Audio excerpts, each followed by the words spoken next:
एक बार विवेकानंद जी है ना अपनी ट्रेन की सीट पर लेटे हुए थे और उसी के सामने अंग्रेज बैठा हुआ था। वैसे ही वह भारतीयों से चिढ़ता था। उसने सोचा कि आज इस स्वामी को है ना मजा चखाता हूं मैं। उसने क्या किया, विवेकानंद जी को जूता उठाए और ट्रेन से बाहर फेंक दिया। दोस्त, अगर सामने वाले बंदे की इंटेंशन हमारी इंसल्ट करना हो ना तो हम तुरंत हाइपर हो जाते हैं। तो दोस्त, स्वामी विवेकानंद जी ने क्या किया कि जहां पर बल दिखाना था वहां पर छोटे हो गए और जहां पर बुद्धि दिखानी थी वहां पर बड़े हो गए। बुद्धि दिखाकर उन्होंने अपने ही प्रोफेसर की इंसल्ट कर डाली। स्वामी विवेकानंद जी की ऑब्जर्वेशन और इच्छा शक्ति इतनी खतरनाक थी कि सामने वाले की बोलती बंद एक सेकंड में कर देते थे, क्योंकि उत्तर पहले ही तैयार रखते थे। इसका सबसे बड़ा फैक्ट मैं बता रहा हूं, जब स्वामी विवेकानंद जी अमेरिका यूनिवर्सिटी में पढ़ने के लिए गए थे ना, तो वह अपने ही प्रोफेसर के सामने खाना लेकर बैठ जाते हैं। अब प्रोफेसर अंग्रेज था, वो वैसे ही भारतीयों से चिढ़ता था। उसने बोला, अरे ए स्वामी, कभी हंस और सूअर एक साथ खाना नहीं खा सकते। गुरुजी, क्या सच में हंस और सूअर एक साथ खाना नहीं खा सकते? बोला, बिल्कुल नहीं। तो ठीक है, मैं उड़ चला जाता हूँ।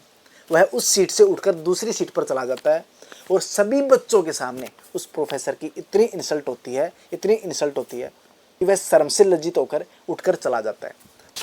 तो दोस्त, यहाँ पर सीखने की जरूरत है द पावर ऑफ पेशेंस। अगर हमें कोई बुरा भला अगर कह देता ना तो हम तुरंत रिस्पोंड करते हैं, जिसके चक्कर में हम उससे भी बड़ा मूर्ख कहलाते हैं। अगर सहज अवस्था में दिया हुआ जवाब होता ना जो, तो वाकई खतरनाक लेवल का होता है दोस्त।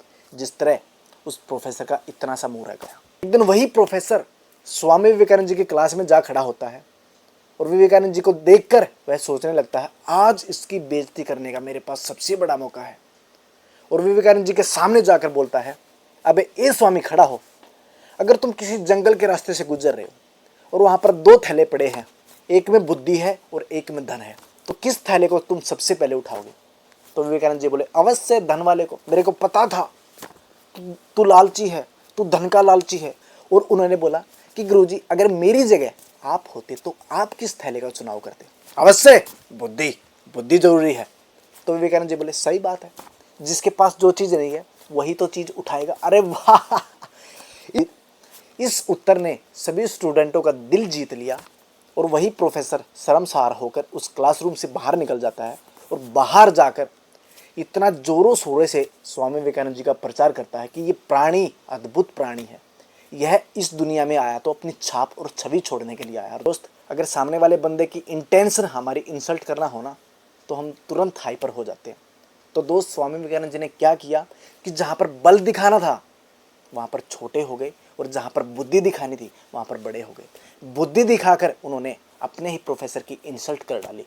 एक बार विवेकानंद जी है ना अपनी ट्रेन की सीट पर लेटे हुए थे और उसी के सामने अंग्रेज बैठा हुआ था। वैसे ही वह भारतीयों से चिढ़ता था। उसने सोचा कि आज इस स्वामी को है ना मजा चखाता हूं मैं। उसने क्या किया, विवेकानंद जी को जूता उठाए और ट्रेन से बाहर फेंक दिया। और उसको भी नहीं पता कि स्वामी विवेकानंद जी ने तुम्हें देख लिया। अब क्या बोला था मैंने कि स्वामी विवेकानंद जी है ना कभी बल नहीं दिखाते थे, अपनी बुद्धि दिखाते थे। वह आराम से लेटे रहे, उसको कोई दिक्कत नहीं। जैसे ही वह अंग्रेज अपनी सीट पर जाकर लेट गया ना, वो गहरी नींद में हो गया। तो स्वामी विवेकानंद जी चुपके से उठकर उसका ब्लेजर और उसकी टोपी ट्रेन से बाहर फेंक देते हैं और आराम से सो जाते हैं। तो जैसे ही अंग्रेज खड़ा होकर स्वामी विवेकानंद जी से पूछता है, अरे स्वामी, तुमने मेरा कोट और मेरी टोपी को देखा क्या? बिल्कुल देखा साहब। कहाँ कहाँ? बोला, मेरे जूते ढूंढने गए।